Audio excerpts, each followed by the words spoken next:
Michuano ya kombe la shirikisho la CRDB Bank inaendelea katika hatua ya 64 bora, na tumeshuhudia timu zikiwa zinaendelea kujipapatua. Ni timu moja tu ya ligi kuu ya NBC ni KMC ambayo imeondolewa katika mashindano hayo, na imeondolewa na timu ya daraja la kwanza ambayo ni Bandari Tanzania. Mechi yao ilimalizika kwa sare ya kufungana mabao 3-3. Alafu baadaye wakaenda kwenye changamoto ya mikwaju ya penalty. Bandari wakafanikiwa kufunga mikwaju 3 na KMC mikwaju 2, hivyo kuwasukumiza nje KMC na kuwatoa katika michuano hiyo. Na Bandari Tanzania manake imefuzu kuingia katika hatua ya 32 bora. Lakini timu nyingine zote za madaraja ya kati katika michezo ambayo ameshacheza mpaka sasa, tumeona bado mzani uko pale pale kwa timu za ligi kuu zinatoa kichapo. Coastal Union wameshinda, lakini Fountain Gate pia hali kadhalika nao wameshinda.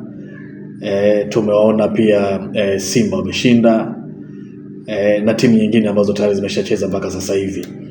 Lakini cha kufurahisha ni kwamba mpaka sasa hat-trick ya kwanza, yani mchezaji ambaye anafunga magoli 3 imeshaandikishwa tayari. Na imeandikishwa na mchezaji anaitwa Paul Peter Kasunda. Huyu ni mchezaji wa JKT Tanzania. Amefunga mabao hayo 3 peke yake katika mchezo waliokutana dhidi ya Pan Africa ya Dar es Salaam. Hiyo ni hat-trick ya kwanza ambayo imepatikana kwa upande wa JKT na michuano hii ya kombe la shirikisho kwa ujumla wake.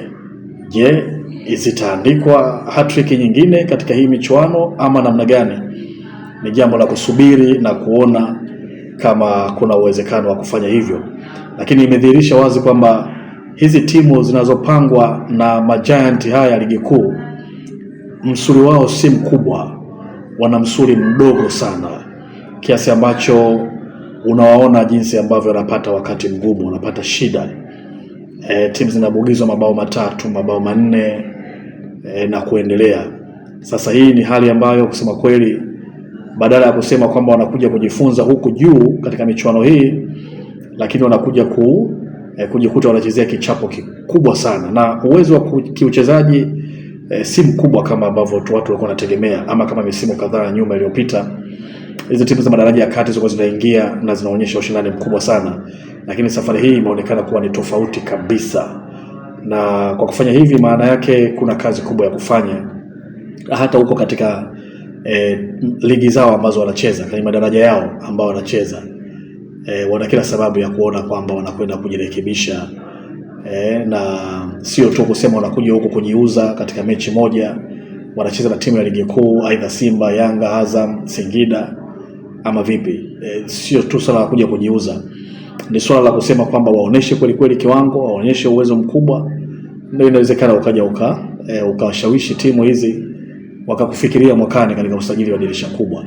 Lakini vinginevyo kitendo cha kuingia tu na kuonesha kiwango cha chini, mnacheza na timu ambayo imewazidi daraja, lakini hamuoneshi, haiwezi kutoa taswira hiyo ambayo wachezaji wanaifikiria kwamba wanakuja kujiuza katika timu hizi za ligi kuu.